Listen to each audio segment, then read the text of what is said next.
A World Cup racer's bike can be slightly different to your average mountain bike that you or I would buy off the shelf, isn't that right? It is. In this video, we've tried to look at all areas of the bike in terms of different areas you can upgrade for lightweight, efficiency, and that aggressive riding position. Yeah, and if you're new to the channel, don't forget to subscribe or give us a big old thumbs up if you want more XC content in the future.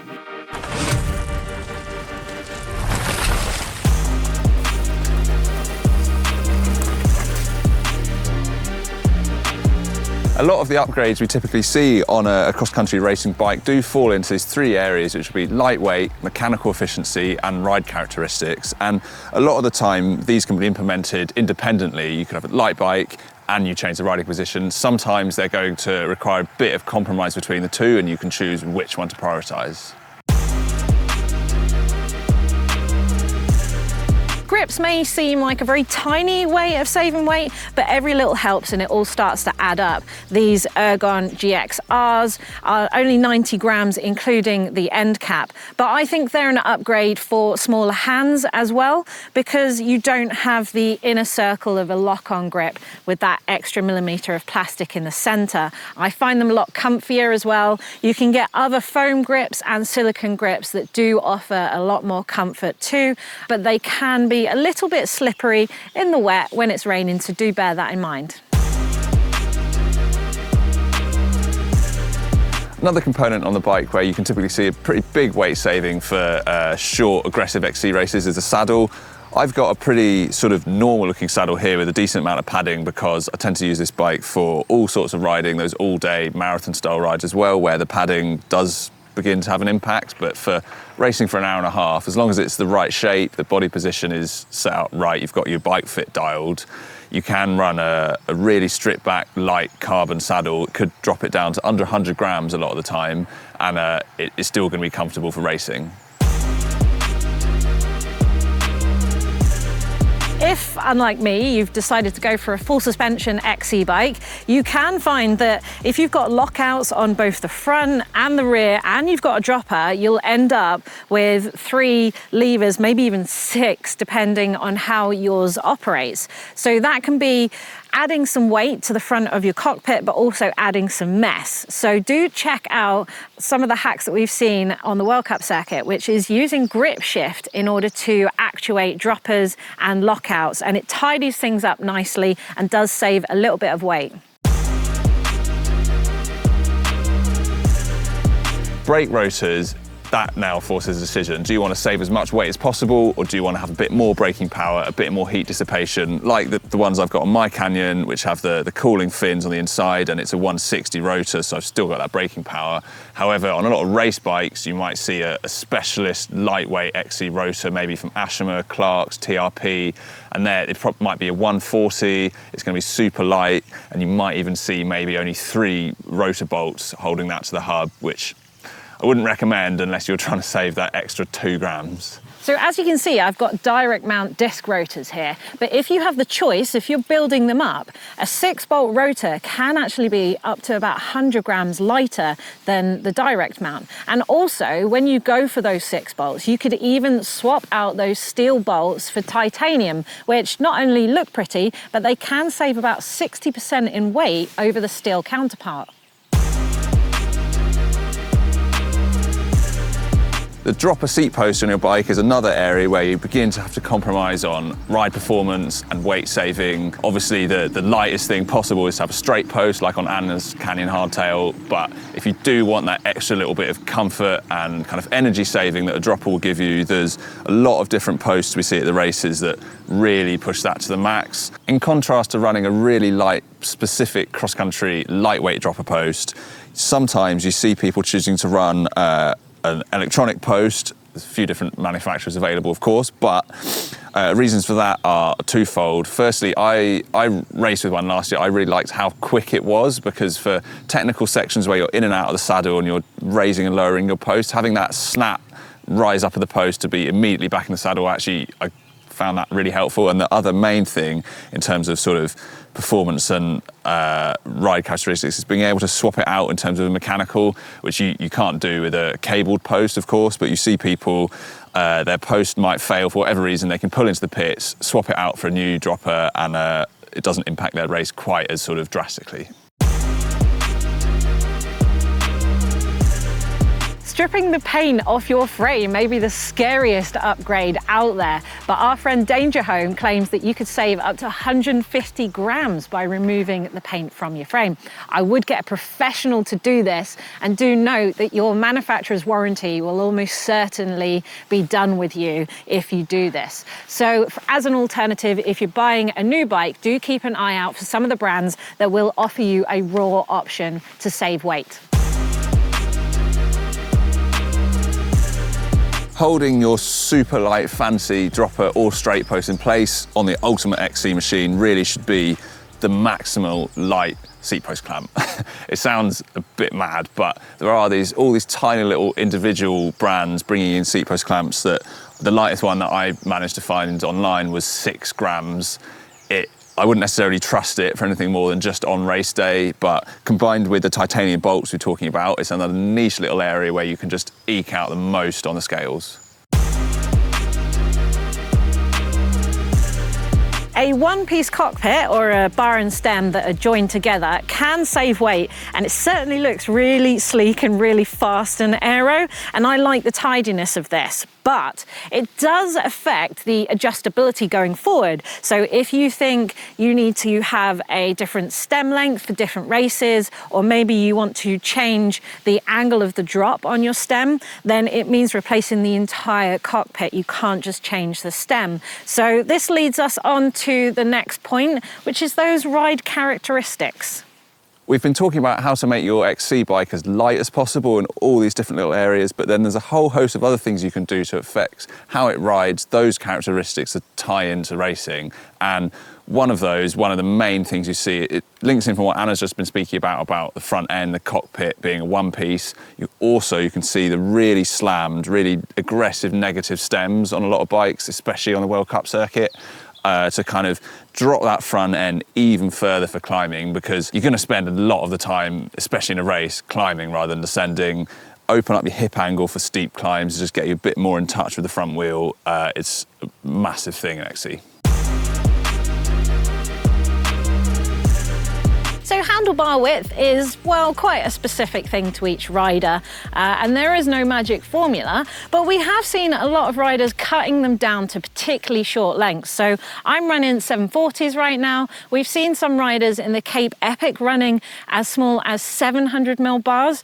We've even seen the GOAT Nino Schurter running 680 bars at one stage. And they tell us that this is great for dodging bushes and vines on those big marathon races in the south of Africa, but also it can offer you some aerodynamic properties if you're doing long straights and bunch sprints on a marathon, say, for example. But also a shorter bar length does give you a nice sturdy position, especially for climbing. So if you're expecting a lot of climbing on your course, that might be something to consider. One of the areas where you might actually choose to compromise on weight saving for cross country is the rear tyre insert. Having that little bit of extra security and protection in terms of writing off your race and ruining a wheel, a lot of people seem to think it's worth it in terms of saving just a little bit of weight. I mean, some of the lightest inserts we see, like the Vittoria Airliner Light, 40 to 50 grams for a 29er. I've actually got one in here just to let me get a little bit more of a progressive feel in the rear tyre, a little bit more sort of suppleness off the top, drop that pressure, and I'm not stressed about cracking a rim. On the World Cup scene, you might see a lot of pro racers running file tread or even semi-slicks in these cross-country races. But you've got to remember that these are at the top of their game. They're probably pro-level cyclocross racers as well, and they will be able to handle tyres like that, even on a technical descent. For me, personally, I like to have a bit more tread because obviously grip is more important, and it's definitely quicker to stay on your bike than to slip off in a corner. But do keep an eye out for things with a high thread count, so a 1 to 120 TPI like this Barzo, for example, means more nylon threads, which means it's nice and supple, and also lighter than a lower TPI, which typically has more rubber and is slightly heavier. Although the higher thread count does come with a little less puncture resistance than the lower TPI, so save this for racing. Whereas if you're doing just outriding and down country, maybe a lower TPI is better for you. You will see power meters on almost every World Cup racer's bike. Sometimes they'll be in the cranks, sometimes maybe in the pedals, and this will feed data straight to their computer so that they can keep an eye on their efforts throughout the race. Now, if you're a serious racer and you find that you don't put enough effort into a race, or maybe you put too much effort into a race and end up bonking perhaps halfway through or near the end, then a power meter might be for you. It's quite a pricey upgrade, but if you can interpret the data and you can put the effort into training, then that data will help you maximize your effort and not blow and be the fastest racer you can potentially be. One of the final things you see as an upgrade area on real top-end cross-country racing bikes is electronic suspension. Again, it is a ride characteristic thing. It kind of bridges us into the next thing we're going to talk about, which is mechanical efficiency. But all of the major suspension brands, or a lot of them, are kind of beginning to push this technology on the race circuit. It really kind of elevates the suspension performance in terms of bridging that gap between how your pedaling input impacts the suspension and then saving energy and tracking the ground well and being able to descend as efficiently and as quick as possible. It's a pretty premium thing. It's using a combination of accelerometers, inclinometers and other solenoids to control the damping of your suspension, open and close it without actually requiring a rider impact on that, which removes that human error. It cleans up the cluster on your bars. You don't have as many cables on your bike, which is something we've kind of highlighted with twist grips and that, and it really pushes it to the next level of suspension performance, and it's definitely the way things are going.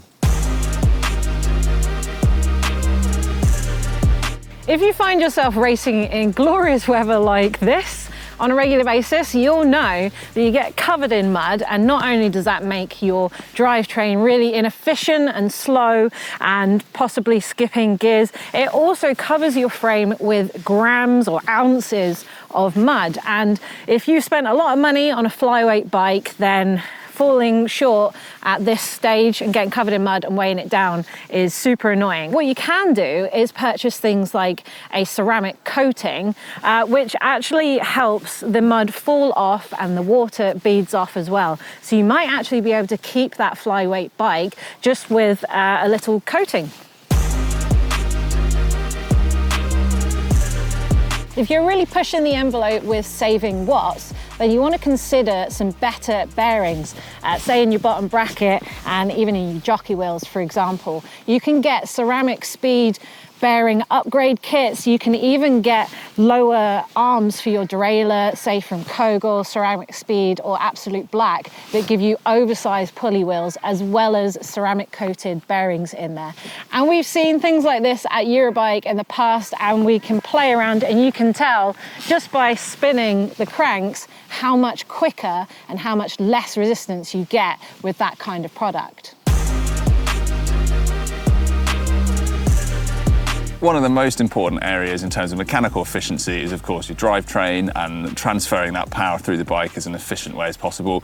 Now, Anna's just spoken about ceramic coatings in bearings and on your frame to save weight, but a wax coating for your chain is something that we're seeing a lot in road cycling and then more and more in mountain bike as well, whether that's a sort of pre-packaged product that it's a wax-based lube, but you'd apply it just as normal, or doing the whole faff shebang of stripping your drivetrain, cleaning it in an ultrasonic cleaner, and then coating it with a hard wax. And that means that it's not sticky like a regular chain lube. You don't get as much dirt and grit adhering to it. That is reducing the wear, and also grit is just, it impedes your progress. It is mechanically inefficient. So when you've got that wax on your chain, it can last much, much longer. So for marathon racing, it could be really useful. And then for just the amount of power that you're putting through your bike in an XC Olympic race, having that little bit of a cleaner running, quieter, smoother, not gritty drivetrain can really boost performance.